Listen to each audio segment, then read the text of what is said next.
Welcome to It Takes Energy, presented by Energy Transfer, where we talk all things oil and natural gas. Oil and gas drive our economy, ensure our country's security, and open pathways to brighter futures. Did you know the first oil well was drilled almost 1,700 years ago? The first American well was drilled in Pennsylvania in 1859, and the Texas oil boom began in 1901, when the Lucas Gusher produced an astonishing geyser that flowed for 9 days. This oil boom helped launch the widespread use of the automobile and grease the wheels of the modern machine age. Today, the U.S. is the world's top producer of oil and gas, supporting 11 million jobs and contributing $2 trillion to the American economy. Look around, and you'll see the essential role oil and gas plays in our modern lives. Our world needs oil and gas, and people rely on us to deliver it. To learn more, visit ittakes.energy.com. Changing Times, the Allenwood Conversations. Sponsored by the Meadowlands Hotel in Tralee. We were next on the list. One night, they come and they put the bricks through the window, and when that didn't force us to leave, they came with 2 machine guns and emptied them through our windows. And we were very lucky that because they were Protestant, they didn't know we were out at Mass. It was awful. Every room with a light in it had been shot to pieces. One of my sister's beds was like a colander. It was riddled.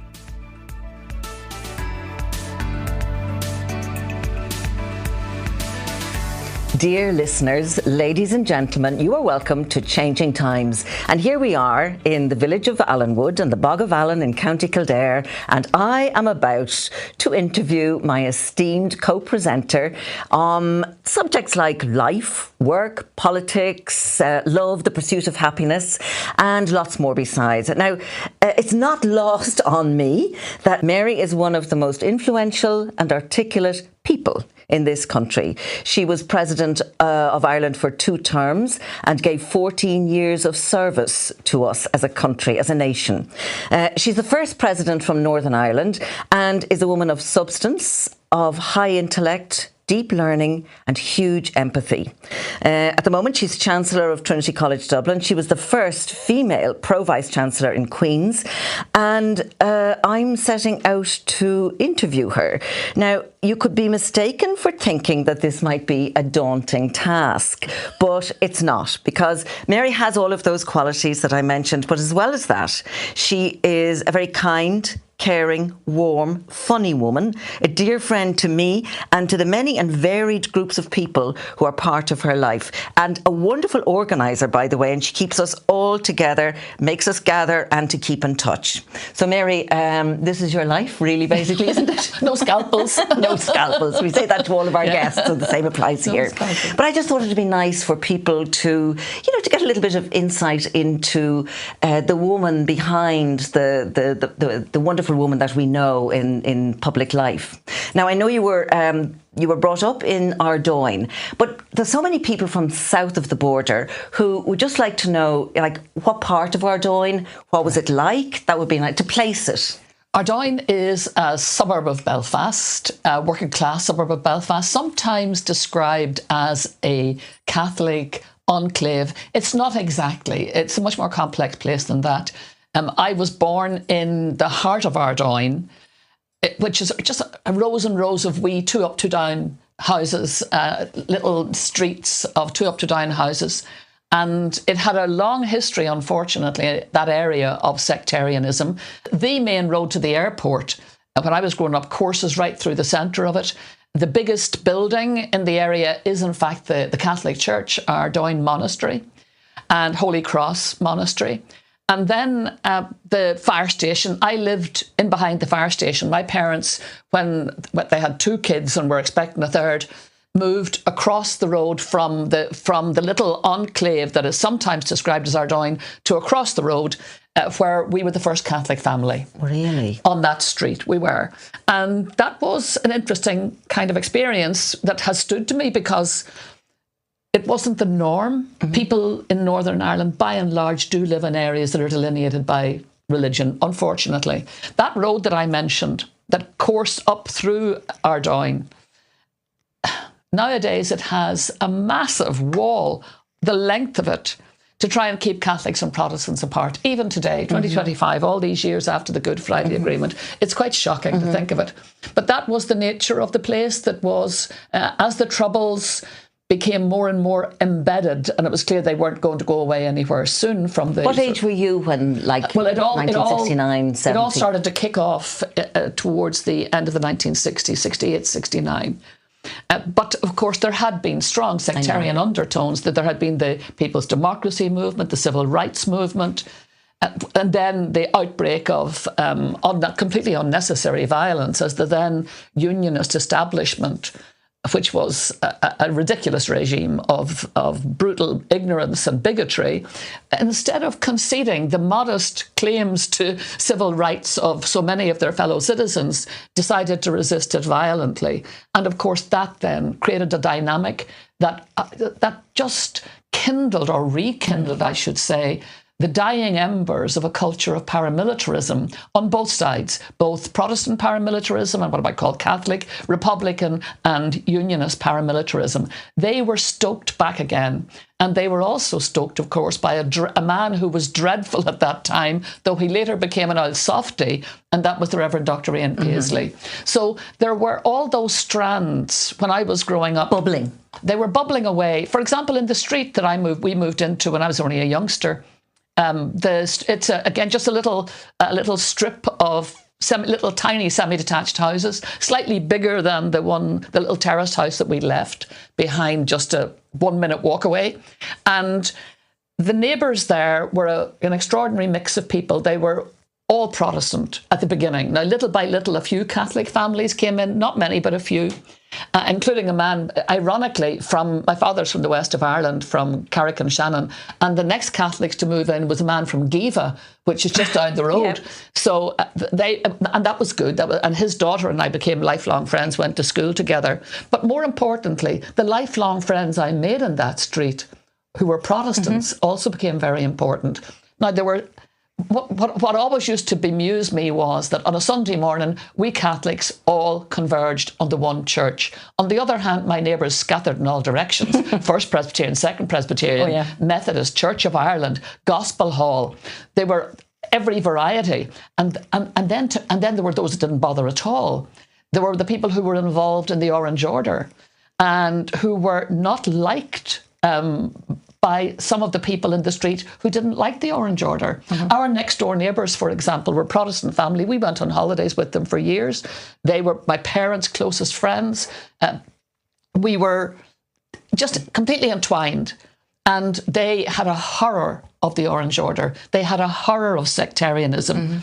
Across the street, there were two families whose houses we ceilidh in as children. We were always welcome. There were two Protestant homes, again, not involved in the Orange Order. And they were so welcoming, and we had such fun, and those friends remained friends for life. Then on our side of the street, but at the bottom of the street, there was a family whose mother, I wouldn't say the father, but the mother she was an awful bigot. And she had a complete thing against Catholics, and she had a family of actually decent kids, but she banned them all from playing with us, which was a hardship for them because every other kid in the street played with us. So if they weren't going to play with us, they were on their own. They were on their own anyway. So what used to happen was at the end of our street, there were open fields that time. Huge, they're all filled with houses, of course, now. But at that time, they were open fields that ran down to a lovely glen. It was a perfect paradise for kids. So we were always playing there. And as soon as that particular family who were banned from engaging with us were out of sight of their parents, they were our the friends. same as everybody else. And then we always made sure to protect them because we knew that if they were caught by their parents, certainly by the mother, they would get a bat around the ear. So coming back up from the glen into our wee street, we would always hide until we were sure that they were safely home and couldn't be accused of colloguing with us. Oh. So that was so those tensions were there. But then the other thing about that street and that glen was that there were still old Nissen huts there because the American army during the Second World War had been billeted there. Gosh, imagine. I didn't know that. And so that whole I mean, I was born in 1951, which was just the aftermath of the Second World War, not the First World War. Let me rephrase that. The Second World War. I'm old enough, God knows. So the Second World War. And so if you like, the cloud of the Second World War still hung over our parish. On the street corners, for example, you would see old soldiers gathering. These were people who had come back from the war, most of them Catholics, members of the Catholic Ex-Servicemen Association, who really felt that their sacrifice was ignored in a country that had no time for Catholics. Mm-hmm. There was real colour in the context. Now, you mentioned there that you moved from your terraced house to a semi-detached, and I imagine that there was necessity being the mother of invention, because you're the eldest of nine. Nine, yes. And so we moved, I think, 5 times, and each time we moved, you could have taken a stone and thrown it to the next house. Yes. Though stone throwing was not in vogue in those years. It subsequently became a pastime. But you could have thrown a stone and hit each house because they were so close. Mm-hmm. But what they were, each one was a tiny bit bigger than the other. And you were the eldest? I was the eldest. There's 9 of us. My mum had 11 pregnancies. She married at 19. She had me at 20. She had her last pregnancy and live child at 38. In the meantime, there were 11 pregnancies, 2 miscarried babies and 9 live. Mm-hmm. And so there's an 18-year gap between me and my youngest brother, Clement. Well, fair play to her for rearing those. It was, in a sense, fair play, yes, but she didn't think she had a choice. Because she belonged to that generation of Catholic women who were told what to do not by her husband, incidentally, but by that outside force that was the Catholic Church, and in particular, the parish priest. And one of the awful memories that I have of that time is when, after my brother Clement, the baby, was born, my mother hemorrhaged really badly. And to save her life, she needed a hysterectomy. Our Catholic doctor would not authorise it, but he knew it was necessary. So he did what they did then. He transferred her to a Protestant lady doctor, who then transferred her into a state hospital. Mm-hmm. And because most of us, I was one of the ones who was born in that hospital, but the rest of them would have been born in Catholic establishments. Mm-hmm. But I was born in that same state hospital, the Royal Victoria in Belfast. So she was transferred there. She had her hysterectomy. She came home. It saved her life. Yeah. And she wasn't through the door 5 minutes when the parish priest called. He was a very arch Dubliner by the name of Father Honorius Kelly. He had a very famous nephew, Frank Kelly, who was Father Jack. Father Jack. Now, according to Frank, there wouldn't have been a million miles of difference between Father Honorius and Father Jack. He was fond of the old sup. We used to say about his pastoral visits to our house that he was less interested in the babies in the family than he was in the baby powers that my father would always have a stock of. And he was a very arch man. He wasn't without redeeming qualities. I have to say that in fairness to him. But he came in a temper, and in front of me and I think some of the other kids, but I was the oldest, probably the only one that fully understood what was being said, and even I didn't understand it. And he said to my mother, "I understand you've had a hysterectomy." And we didn't know. How did he know? We think there was a Roman Catholic chaplain at the hospital at that time who possibly told him. And so he arrived in high dudgeon to say that she had not sought his permission and that she was still of childbearing age. She was 38 years of age, having her 11th pregnancy. And the possibility of leaving behind 9 live children, her dead. That was the option. And I remember that my parents standing there so sheepish and shamefaced and not facing him down, which is kind of ironic because a few years earlier, when I was about 15, and the school that I was at, it was quite normative to leave school at 15. The Mercy School, I'd now moved to the Dominicans, but there was still a culture of leaving school at 15, particularly for girls. Well, both your parents left school early, didn't they? My mum left school at 15, became a hairdresser. Daddy left school at 14 in the west of Ireland, became a barman. And that was normative. They'd love to have stayed on at school, but school then was for people with money in their pockets and they did not have it. I was a different generation. I was the generation that was benefited from free second level education, which just came in as I was growing up, and then free third level education, thank God. And that transformed my life opportunities. But looking back at that, at that moment, when I first was asked by the priest, that was Father not Father Jack, but Father Honorius. He, after whom one of my brothers is called, Phelim, because that was his real name. You know, when they took a religious name, he took Honorius, but his actual name was Phelim Kelly. And he said to me, what was I intending doing? By which I think he meant, was I going to become, because I probably was going to enter hairdressing. I wouldn't have minded, actually. My aunts were hairdressers. My mum was a hairdresser. My aunt, Sis, also called Nora McDrury, she had a hair salon. Down the street from her was and she was my daddy's aunt and my mum's boss. My mum had been her apprentice. Down the road on the opposite side was my mum's younger sister, Una, who had a salon in which my other aunt was her apprentice. I had a choice. I could have been on either side of the road a hairdresser. And I think that's what he thought. And I just said no, that I was going to stay on at school. And I'd thought it through and I'd like to be a lawyer. Well, he nearly expostulated on the spot. He said, look, no, that can't happen. He said, that's not possible. He said, 2 reasons. 1, you're a woman. And 2, you've nobody belonging to you in the law. My mother treated every priest who came over our doors, which were a lot, incidentally. It was a Calian house for priests. And she immediately reprimanded him and just said to him, she said, out. And she put him out of the house. And then she said to me, and you ignore him. Actually, what she said was ignore the Alleged.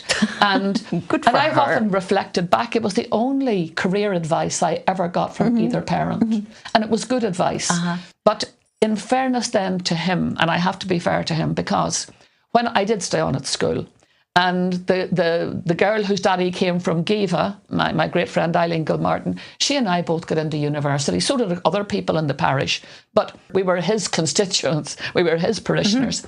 And she got into UCD and I got into Queen's to do law. She was doing something entirely different in UCD. And he was proud of us and he invited us out to dinner. So he gave us great encouragement. Regrettably, that was the night that our down was in flames.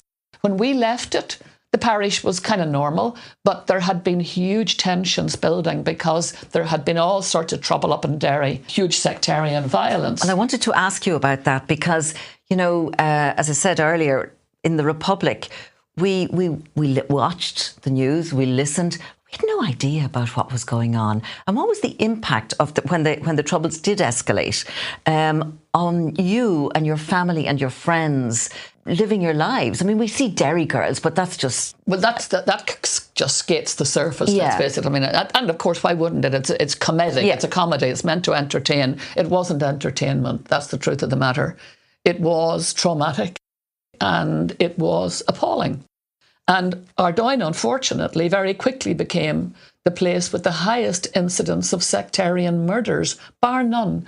So every day you were waking up to somebody that you knew was dead, somebody had been murdered, whether it was by the army, whether it's by the loyalists and tit for tat, or by the IRA.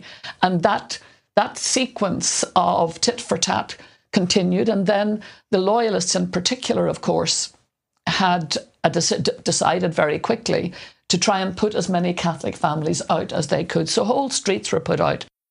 We lived on the front of the road, the main road, and just above us, looking back on it now, I can see how they were tracking down the road. They came to our house, neighbours. These were people that we knew. We had capstones on the wall. They lifted the capstones. When I say there was a group of, we think there could have been 20 of them or more, of young loyalist thugs who we knew. Some of them were friends with my brother, in the sense of inverted commas friends, as it turned out, fair weather friends. They broke those capstones and put the contents of them through our windows, broke the windows. My father was at the pub, and of course, so we were with my mum on our own. It was quite terrifying. He was working in the pub. He was working in the pub. And things had become quite dark and bleak. It was very hard for my father travelling home at night. I mean, people had made threats against him. There was a loyalist station, a radio station, in which they announced that they were going to try and get him, kill him. Now, my father wasn't involved in politics, so what had they got against him? He had a pub on the Falls Road. He'd 9 kids going to Catholic schools, living in what was essentially a mixed but probably a predominantly Protestant area. How dare we consider ourselves candidates for the lower middle classes? There was just a determination that we were going. So did you just live your life on high alert the whole time. High alert, and also with nowhere really else to go, because how could you afford, as Mummy always said, who wants you with 9 children? But in the heel of the reel, of course, they did. That night, we stayed after that episode. But what we did was, I phoned the police. They came 4 hours later. That was terrifying, to realise that the police, who were only like 5 minutes down the road, had very little interest in us and our protection. That was horrific. And of course, all the children were in the house that night, because the time of year it was. My brothers were all home from school. My father, I don't know where or how he got the wherewithal to send my brothers to boarding school, and my younger sister, who had been very badly beaten up. Now, was that to take them out? Because yes. Looking at it again from the outside, I just don't know, listening to what you're saying, how one wouldn't be inclined to join up and to... Well, people did, and friends of mine did join up. We were fortunate. My father was a great believer in first of all, his great hero was Daniel O'Connell, the great constitutional activist. He was the hero of my father's reading. My father, although he'd only left school at only 14, he was widely read in Irish history.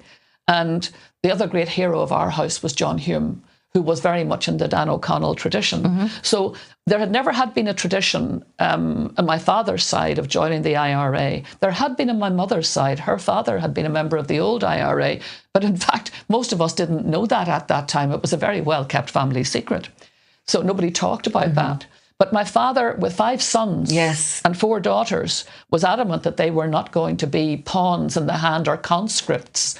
He knew from life's vast experience, because he lived in the Falls Road, where there were many recruited in. Once you're recruited in, and you can be recruited in anger, you can be recruited in for vengeance, you can be recruited in for some kind of righteous beliefs, but you can't get out. There's no escape. And it was young people who made these life's choices that in a sense swallowed up their lives. So the 5 brothers, one of them the oldest of the boys, profoundly deaf. He had been the victim of a really brutal assault, again a sectarian assault, which was designed to leave him for dead, and almost did, except that the hospital was so close by. And a very nice Protestant man probably risked his life, actually, to take on and tackle the 4 thugs who tried to kill John. And it was his immediate intervention that helped us, because he was, bleeding from a severed artery. We got him to hospital and he survived. Now, when I say he survived, we were always happy to settle for survival. We now know that the impact on the psyche, on the emotions, on your life is quite colossal. So, and then my younger sister, Kate, I was at a local school, so was my sister Nora. We were 2 different schools, but we were at local schools. My younger brothers were all going to, with the exception of John, who was actually at school in Dublin most of the time, happened to be home. He had started an apprenticeship as a hairdresser. Oh, really? Belfast. How nice. John's a very fine hairdresser in those days. And so he was 17, had just started his apprenticeship. And this is what happened to him. Then, shortly after that, I was coming back from chapel one evening and noticed these 4 girls outside a Protestant school. We lived next door to the Protestant school. Noticed these 4 girls following my sister. She was then about 12, and she was in a Catholic school uniform. May as well have been wrapped in a tricolour. And I knew that I just knew from their behaviour they weren't about to welcome her. And so they surrounded her and started pushing her about. I wasn't very far from home. I raced up, pulled the car up at the door, shouted for my sister, my next sister, to come, Nora. And she and I laid into the 4 girls. And I can safely say we won that battle between us. There was a kind of almost an indignation that came. I could say I'm ashamed of it, and sometimes I might be, because I don't believe in violence. But that day it was self-defence. 4 of them against this little one, because Kit was quite tiny. She was so scared. Anyway, we left them, I'd say, with marks on them. But that was the context. Then the next thing you hear is that there's a little shop a few doors up from us, owned by a Catholic, that we would go to, for things like lucky bags. If somebody gave you 3 pence, you'd get a threepenny lucky bag. We loved to go in there. But they walked in and they shot him dead, the loyalists. They shot him dead. And if we had been thinking we were next on the list. Of course we were. We were next. And so we were next. And we stay, just like, 1 minute's walk away, we stay. And then one night, they come and they put the bricks through the window. And when that didn't force us to leave, we did distribute the kids around. We surf, as they call it now, couch surfing. I didn't know what that was called then. But my mother sort of distributed us around relations. And then, because they hadn't got rid of us in that attack, they came with 2 machine guns and emptied them through our windows. And we were very lucky that because they were Protestant, they didn't know we were out at Mass. And Mary, that's horrific. Yeah, it was awful. And I can still remember the story of my brother, my youngest brother, Clement, who would then have been maybe 3 years old, coming into the garden of the house.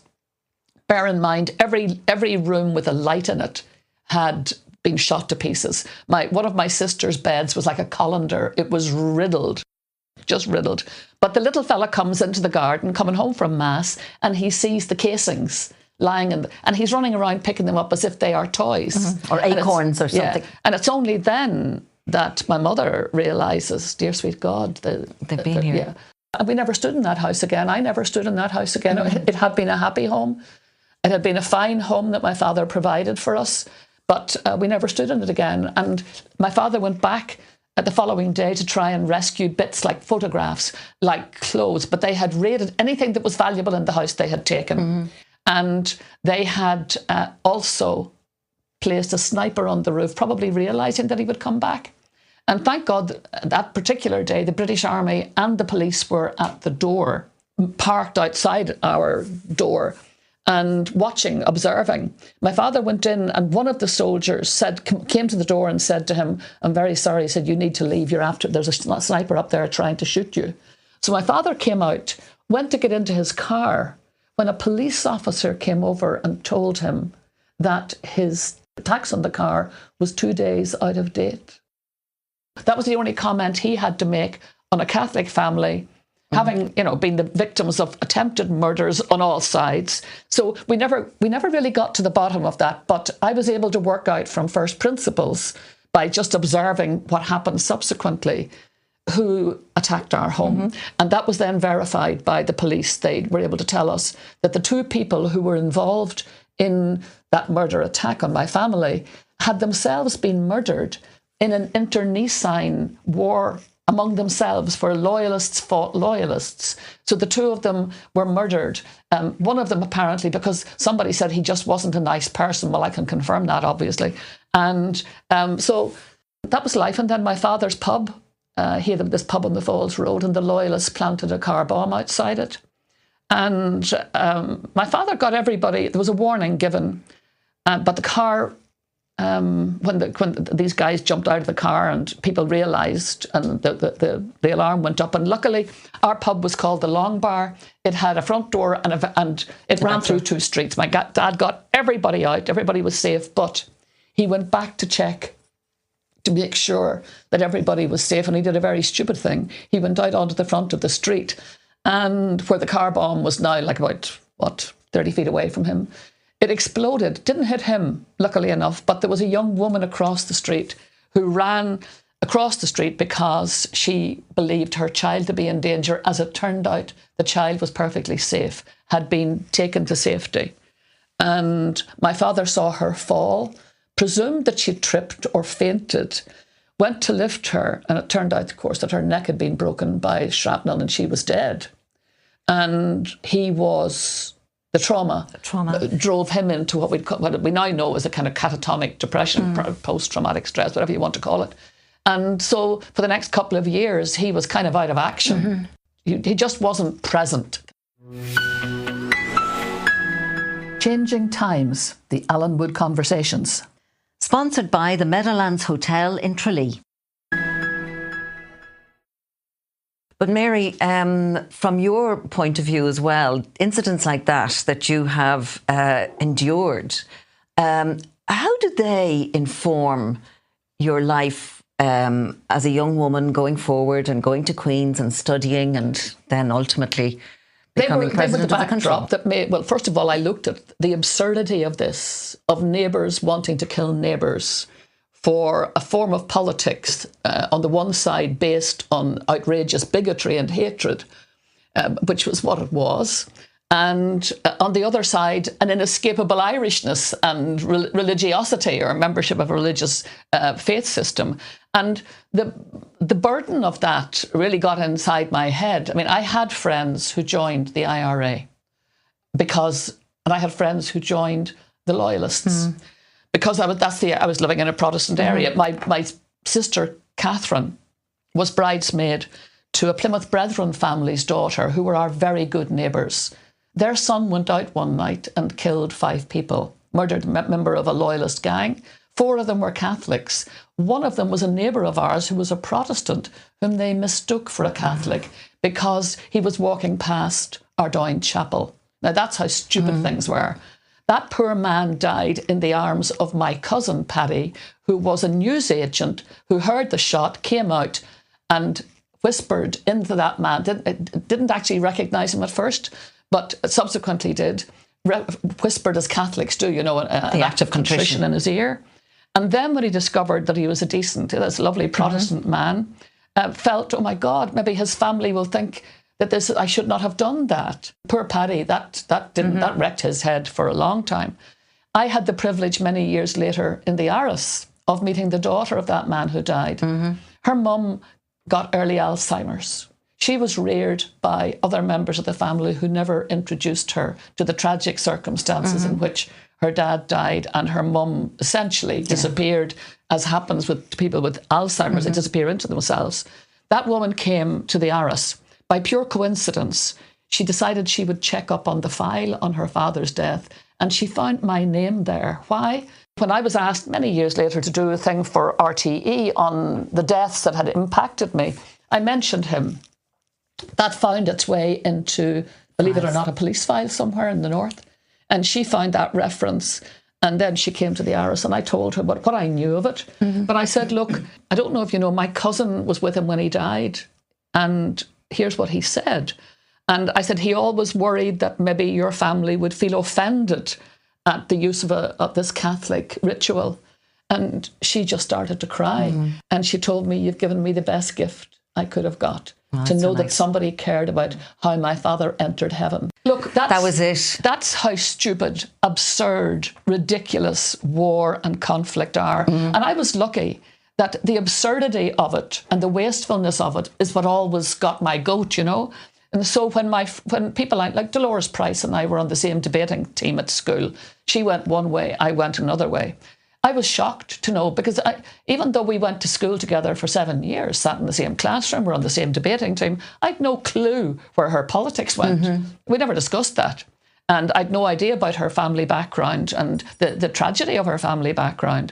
A man who died recently, Brendan McFarland, he and I played badminton. We played badminton in the same, he was the leader of the Maze Escape, member of the IRA. But I remember the summer he joined the IRA, because he and I had a conversation then, and I was very worried about him. His sister was one of my best friends. His sister Marion and I, we were great friends. He's one of 2 children. He had gone off for the priesthood. He had gone off to become a seminarian in Wales. The summer he came home, a young man that we both knew, his parents were murdered by Loyalists sitting on a bus. The bus went down the Shankill Road. Loyalists saw them blessing themselves going past the chapel and shot them dead. Now, you can imagine the raging anger that would induce. And so there were, I would say, a cohort of young men, if you like, seduced, conscripted into the IRA at that time. I mean, Paddy Keelty talks about after his daddy died being approached. So I was lucky I was never approached, thanks be to God. I never had to make that decision, but he did. And I remember meeting him that summer and being aware of how vulnerable people like him were and having that conversation. And he didn't say to me he was going to join the IRA, but he didn't say he wasn't. But what I was saying to him was, look, be very careful. This is a bad moment. And then he expressing the anger over the deaths of these people and who was going to protect the parish. So my view was, I didn't think violence would protect it. that I thought dialogue and politics would eventually, it might be the slow way, but the other way was a fast way to worse, in my view, always was. I never could be convinced about the use of violence. So given the upbringing that you had and the awful experiences that you saw as you were growing up, when you went to Queen's University, did you feel that you belonged? Well, funnily enough, there's sort of two sides to that. There weren't very many women in law, and Catholics in Queen's at that time would have been a minority. They're a fairly significant majority now. There would have been an element of sectarianism. But the truth of the matter is, the best friends I made over those years, the very best friends I made, were from the Jewish community, from the Church of Ireland community, the Presbyterians and Methodists. Many of them I had already met on the debating circuit, because that's what I got involved in, was school debates. And so it was one of the few areas where you had the opportunity not only to meet people from the opposite sex, because bearing in mind I was from a Dominican convent, who were over their dead bodies, they were going to let us meet anybody of the opposite sex until we were at least past menopause. And so this was a great opportunity. And so by the time we got to university, and bearing in mind that law tended to attract debaters also, quite a number of the people who were in my year were people I'd already met on that circuit. And to return then many years later as the first female Pro-Vice-Chancellor of Queen's, that's a nice moment. Well, I came back first of all as director of the Institute of Legal Education. And that was a bit of a hassle because unknown to me, of course, the other candidate for the job was David Trimble. Now, David had been my lecturer in Queen's. He was also in the job temporarily. So he probably thought it was a shoo-in. And then he didn't get it and he was quite angry. And as a result, I think, of his upset, questions were asked in the House of Parliament about how come this Catholic, this woman, got this job. And the theory went out, believe it or believe it not, that Charlie Haughey had organised it. As if Charlie Haughey had nothing better to be doing than organise jobs for me. But actually the truth of the matter was that a very well-known Protestant professor in Queen's had come to me to ask me to consider applying for it. And I did. And I got it, and I was happy to get it. And it's a job I absolutely loved. I was in it for 10 years, and like to think that myself and the team that I helped to build up, we transformed legal education in Northern Ireland, and not just in Northern Ireland, but elsewhere. We were, not that we were gung-ho, but maybe we were. We were young, we were enthusiastic, we wanted change. I had 10 great years, and then during those 10 years, I was very much involved in university life, and I became the first female Pro-Vice-Chancellor. I was involved in developing outreach campuses in Armagh and Omagh. And that was a wonderful thing to be involved in that, because I got to know everybody in Armagh and everybody in Omagh who was involved in local affairs, including a very important man, John Taylor. John was a very articulate and tough unionist. When I was running for the presidency, during the election campaign, when I was running for president in 1997, there was an insinuation which was completely malevolent and, literally malevolent, and certainly mistaken, that I was some kind of a fellow traveller with Sinn Féin, which I never was in my life, or with violence. And this made its way to the papers. And he was the first person to stand up publicly and just say, absolute nonsense. No way. I know this woman. This is simply not true. And that gave me great courage, you know. Once you break away from those bunkers and barriers, the deep humanity of the other and the natural kind of decency does allow you to build bridges to each other without sacrificing any politics, any religion, but you can actually kind of like each other. Yeah. You mentioned that you were a student with the Dominicans and that they weren't kind of encouraging you to meet members of the opposite sex, but you did. And tell us about where you met Martin. In the Dominican convent that I've just mentioned. Really? As it happened. Because the one thing that they did allow us was to mix in the school's debating circuit, but also in a thing called, we had a patrician meeting, which was really for Catholics, where you debated very Catholic issues. In the patrician meeting, we met young Catholic boys. And in the debating circuit, we met Catholic and Protestant boys.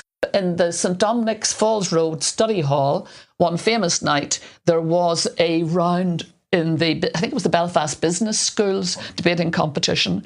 And Martin McAleese, now my husband, of course, of almost 50 years, he turned up. He was on the debating team.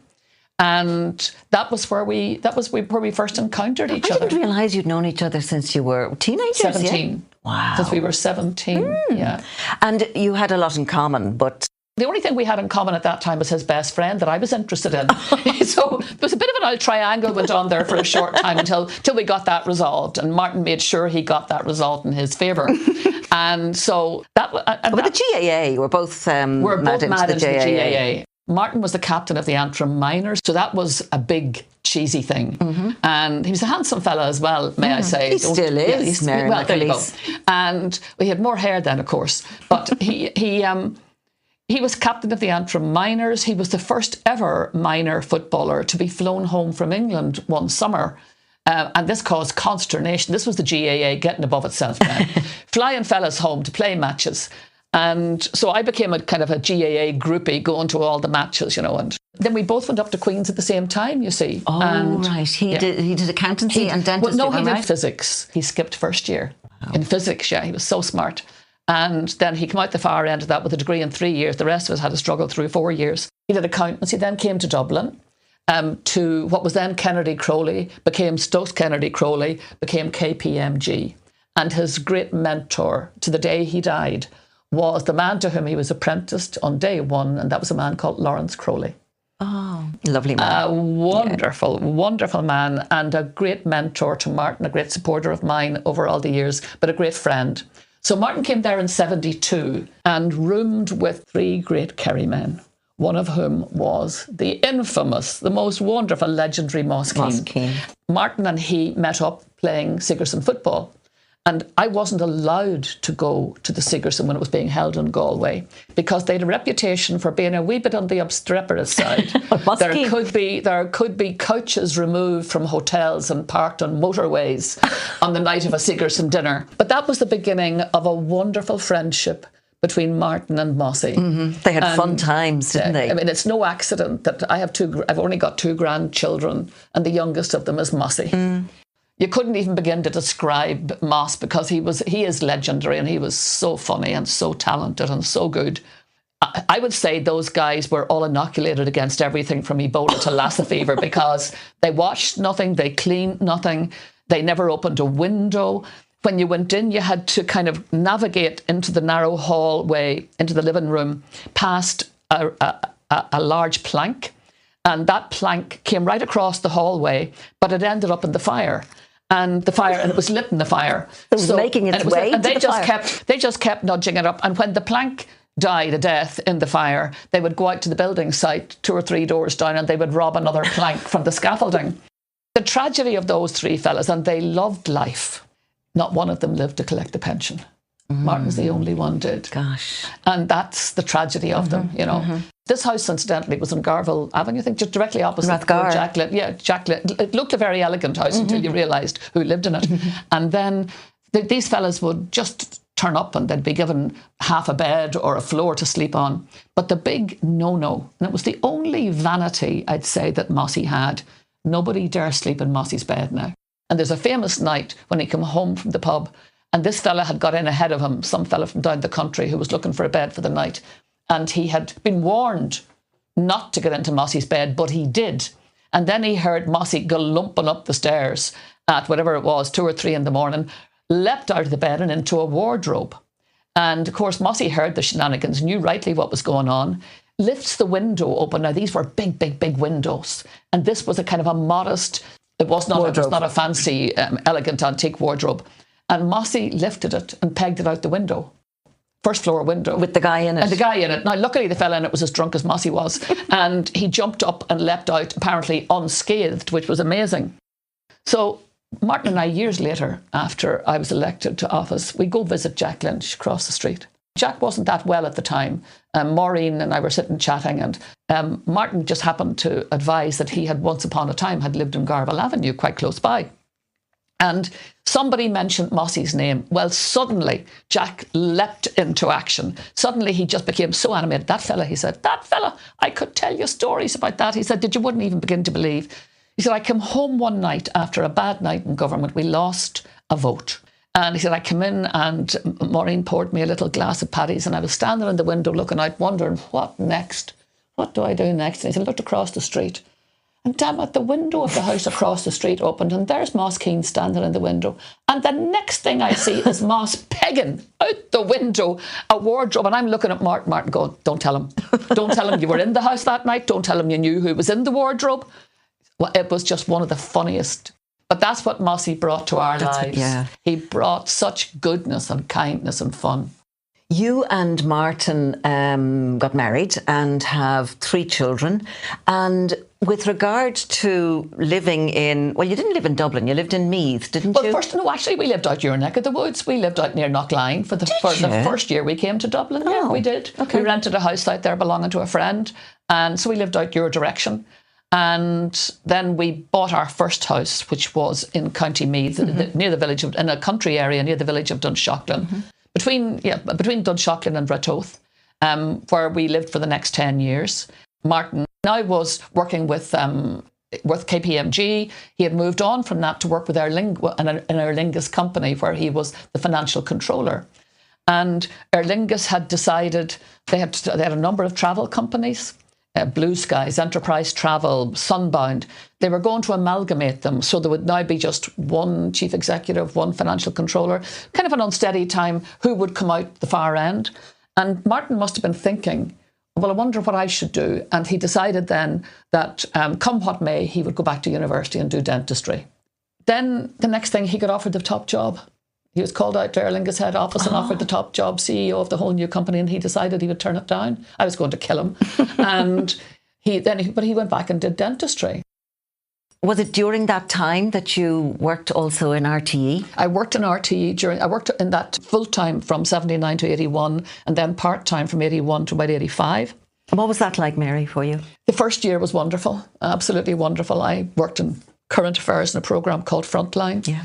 I worked with people who still, some of my very good friends to this day. And I had a boss that I really respected and admired because, of course, a lot of this stuff was coming from the north. A lot of the current affairs was the north.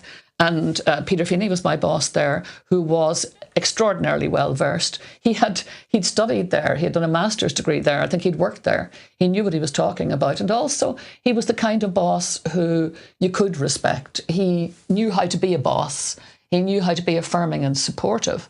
Unfortunately, there were things happening within RTE at that time. There were agencies and individuals who wanted to put a political stamp on current affairs and tried their best to do it, particularly in relation to the north, not in relation to other things where they did have expertise. But these people were not only were they not experts on the north, for the most part, they were ignorant, but they were beyond that. They had an agenda and or a perspective, maybe is a better way. They had a perspective.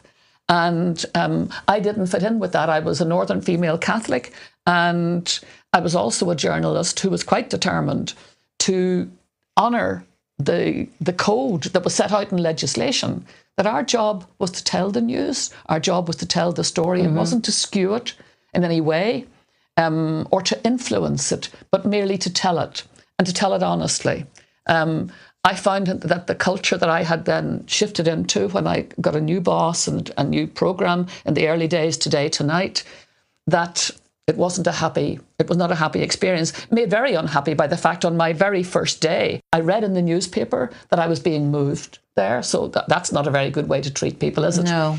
And then I was called in by the boss at that time and told, in his words, this is absolutely verbatim, that if I could speak Irish, I would be in FECH, which was the Irish language current affairs programme. And in other words, he didn't want me. He was stuck with me. And I had no idea why, but he had formed an opinion about me that was completely bogus and wrong. And what was the opinion that he had? His opinion, the opinion that he had was that I was an Irish Catholic nationalist who would be a liability on the programme. and because it wouldn't fit in with where he thought the programme should go in relation to coverage of the North. Now, how bad that was the best example of it. It's well covered now. I mean, people have written about this, and he has admitted also since then that he got this wrong. But we came to the hunger strikes. You see, it was a terrible time. Yeah. It was a frenzied, fraught time. Of that, there's no doubt. It was febrile, and the hunger strikes were on. Bobby Sands, the most famous of the hunger strikers, was standing for election in Fermanagh South Tyrone. The SDLP decided not to contest the election, so it was a straight Unionist versus Republican. Harry West was standing for the Unionists, and I went home one evening and just looked at the electoral registers, figured out that there was a few hundred votes separating Harry West from Bobby Sands, and that those few hundred were in Bobby Sands' favour. And that if in this febrile atmosphere that people came out on the nationalist and Republican side came out to vote, he had a good chance of winning. Narrowly winning, but winning. So at the ordinary everyday programme meeting, production meeting, where I said this, I was savaged. I'll never forget it. It was a bear pit. It was horrible. And I was made to feel that this was something that I had A, invented, and B, wanted, instead of which it was something I had researched, and it was factual. And we didn't have a programme going out on a Friday night. We broadcast Monday through Friday, or through Thursday, no programme on a Friday night, and the election was to be on a Friday. So if he won, we had no provision. And I happened to say, if he does win, do we have a provision? And there was none, and I was told that was emphatic. Fine. No skin off my nose, but it would look bad. So the next morning, when I was in the office, and the office was full of people, the word came through from a stringer in Fermanagh South Tyrone to the office that Bobby Sands was after winning by pretty much exactly the number of votes I had indicated. And he stormed out of his office, passed by all the other members. I was down towards the second half of the office, and shouted at me, "Your man has won." Now, I never in my life found anything as offensive as that. Did you call it out? I did. I said he was not my man, but I said if I was to follow that logic, then I'd have to say that his man had lost. And how dare he? How dare he? So I did call him out. So then, panic, of course, then. No programme, nobody up there. Every journalist in the world was there. And guess who wasn't? RTE, the national broadcaster's mainstream current affairs, had nobody there. Fake, luckily, had a slot, and BBC lent the film, and we got the slot. So, but then he came and he asked me to go to Fermanagh South Tyrone. He was putting a scratch crew together to go, and I told him very impolitely where he could go. Indicating under no circumstances was I going to save his bacon by now going.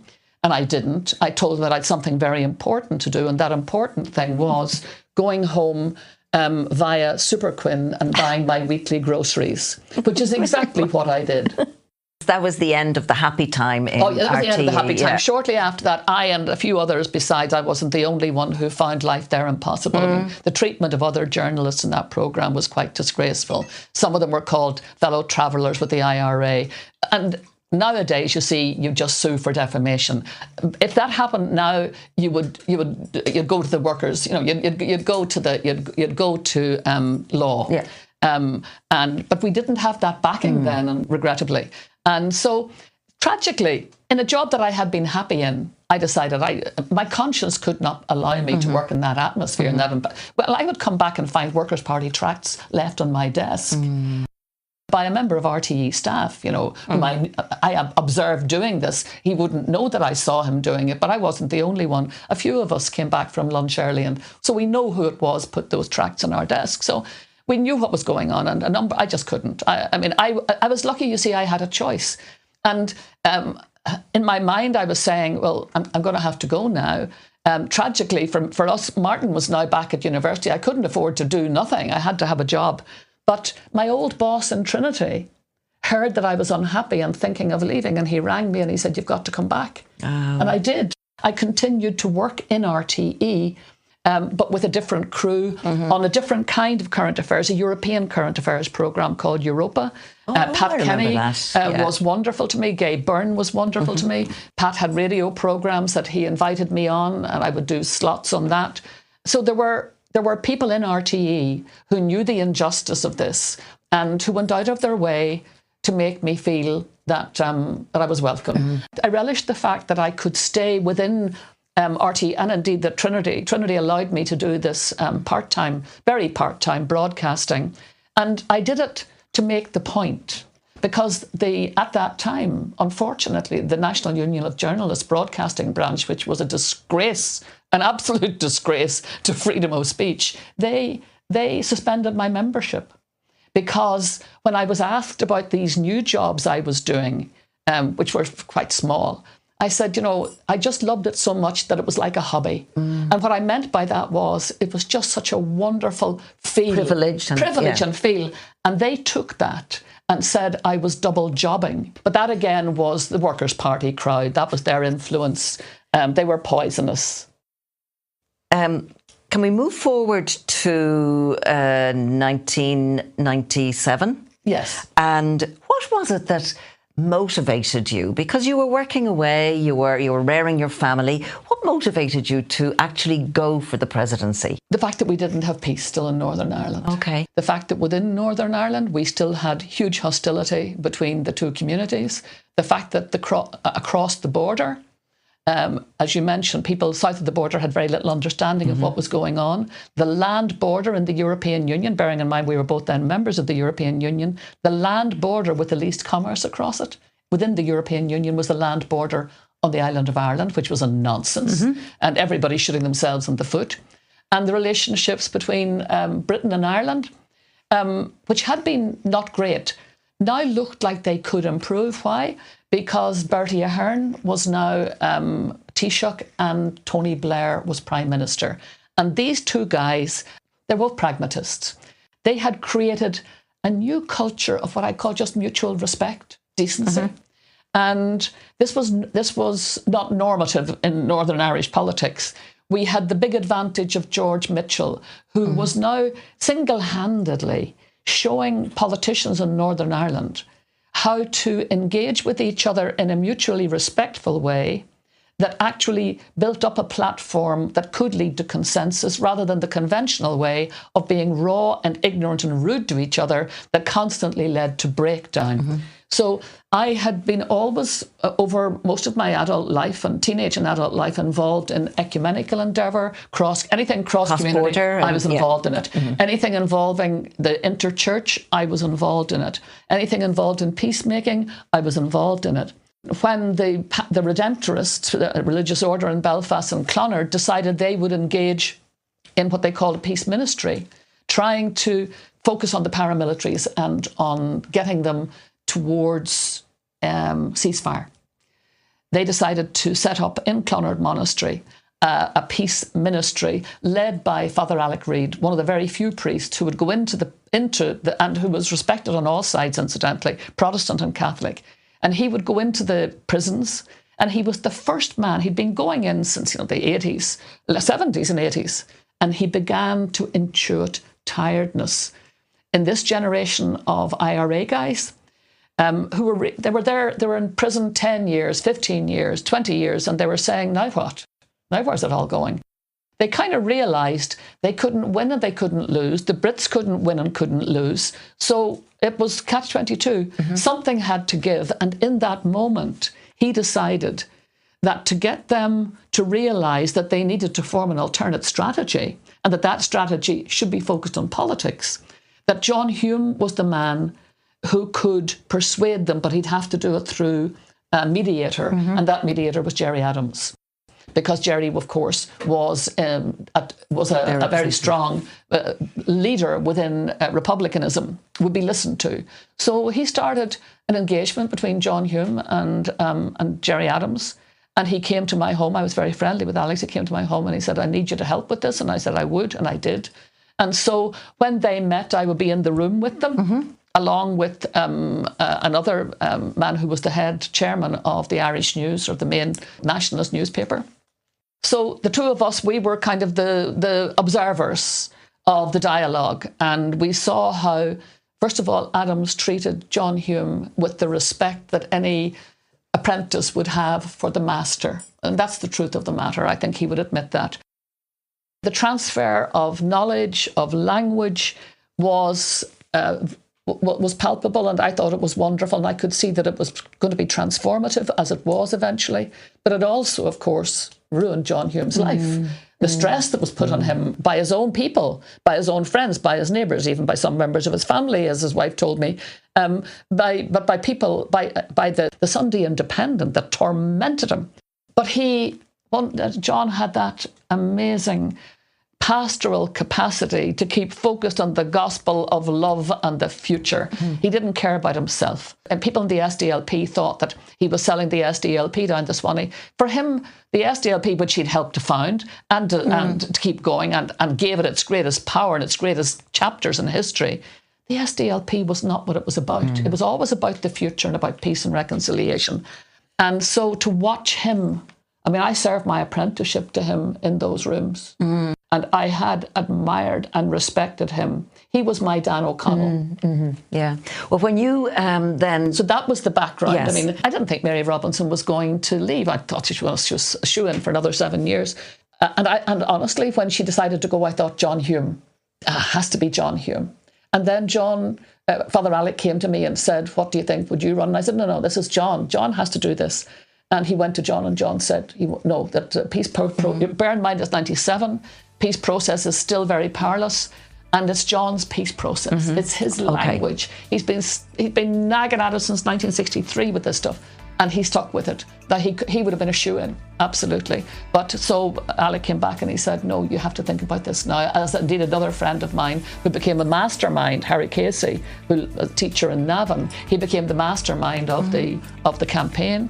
And Mary, the campaign for the presidency is notoriously cruel sometimes. It is cruel.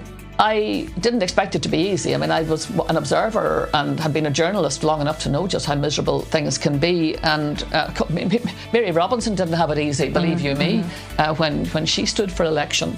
And so I knew it could be tough, and awful stuff could happen. And it did. Join us for part 2 of this very special podcast with our Changing Times co-presenter and former President of Ireland, Mary McAleese, next Tuesday, wherever you get your podcasts. Changing Times, the Allenwood Conversations. Sponsored by the Meadowlands Hotel in Tralee.